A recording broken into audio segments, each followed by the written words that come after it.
Hey guys, welcome to my channel. Late last autumn, I bought two Chinese plum bonsai. I have first noticed their buds forming in December and have been waiting for more than 3 months for the day when they finally opened. That day is now here. In this video, let's enjoy plum blossoms together and learn how to cultivate them.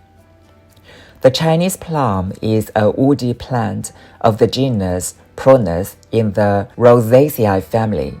It has been cultivated for more than 3,000 years in China, and there are both ornamental and agricultural plum trees varieties.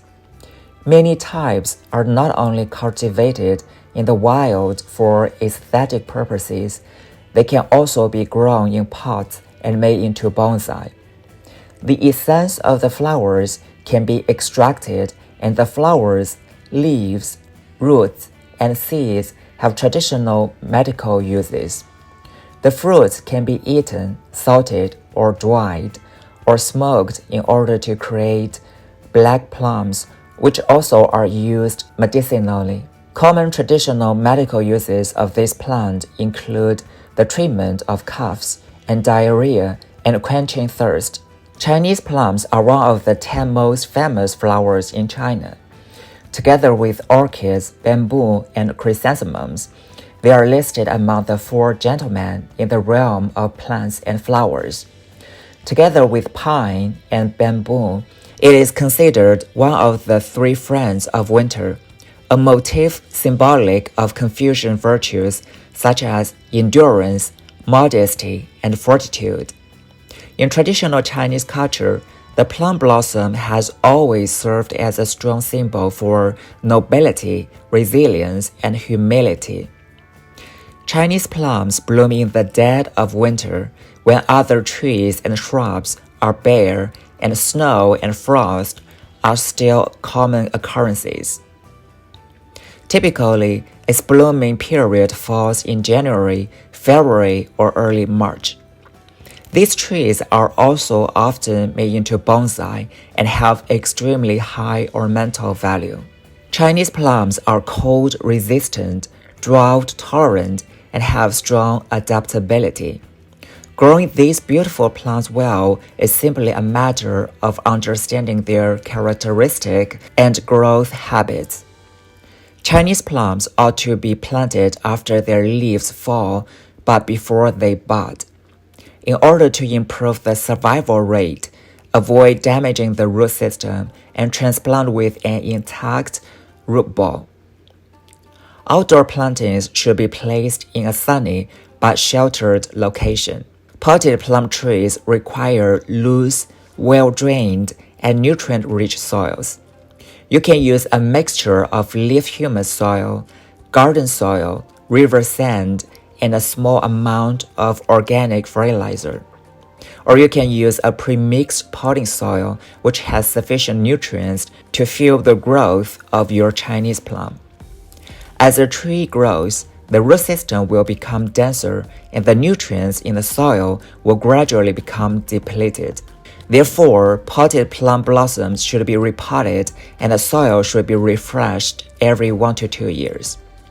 Generally, they are repotted after the flowers have faded in spring.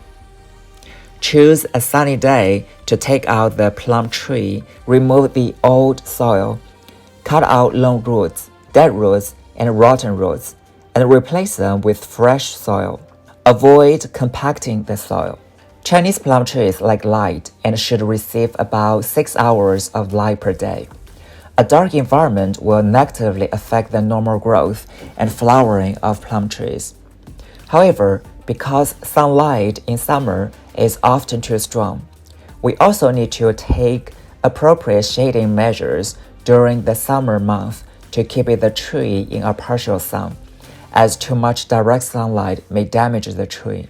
Chinese plums are quite cold resistant and can withstand high temperatures, but there are temperature ranges which they prefer.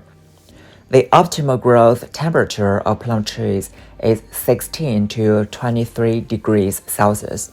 In winter, Chinese plums planted outside can tolerate lower temperatures. Generally, they can tolerate low temperatures of -20 to -10 Celsius. There is no need to worry about plum trees planted in the ground in winter. If potted plum trees are placed outdoors, you need to always pay attention to the temperature in winter. According to my experience, there is generally no problem above -3 Celsius. When the temperature drops below -3 Celsius, I will move the plum trees into the garage to prevent frostbite. Of course, it's possible that potted plum trees can tolerate lower temperatures, but I have not tested yet and don't want to experiment. Because if it does freeze, the results could be very negative. Might as well be more diligent and move the plum trees into the garage when the light temperature is lower than -3 Celsius. If the temperature is high during the day, we will move the plum trees out to bask under the sun.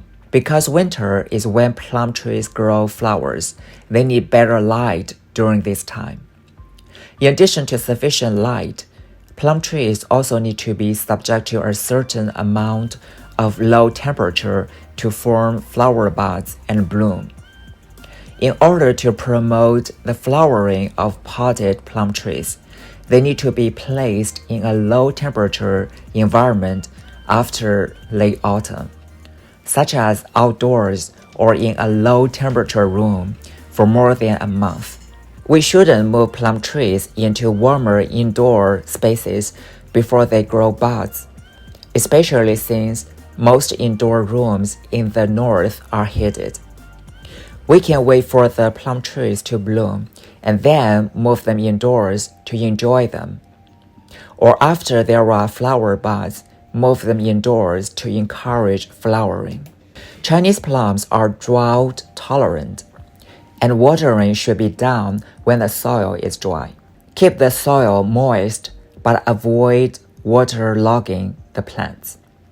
And adjust the frequency and amount of watering according to the season and climate conditions. The potting soil for cultivation should not be too moist. Water it thoroughly when watering, and drain away any accumulated water. Plum trees like fertilizer, but they don't need too much of it. When planting, you can apply decomposed organic fertilizer. You can also apply potassium dihydrogen phosphate before flowering, and top dress with quick-acting fertilizer after the flowers have fallen off when new leaves have begun to grow. During the dormant period in winter, apply organic fertilizer again. Although plum trees like fertilizer, excessive fertilization can cause problems such as dark green leaves or flower and bud drop. Overall, fertilization can follow the principle of light and frequent. Pruning is critical for the care of Chinese plums. Proper pruning can effectively promote their growth and flowering while reducing the wasting of nutrients. Pruning mainly can be divided into pruning down during the growth period and pruning during the dormant period. Pruning during the growth period is mainly done to promote the growth of new shoots and control the tree's shape. Pruning during the dormant period is mainly done to tidy up the tree shape and remove weak and diseased branches. When pruning plum trees, crossed branches, upright branches, dried branches, and overly dense branches should be cut off, and side branches should be shortened to promote luxuriant flowers and leaves. When cultivating Chinese plums, one also needs to pay attention to pests and disease. The main disease and insect pests of plum trees include anthracnose, aphids, spider mites, leaf rollers, and scale insects. Daily maintenance should strengthen the ventilation of the plants. Once infected by pests and disease, it must be treated with corresponding pesticides or treatment to allow the plants to recover as soon as possible.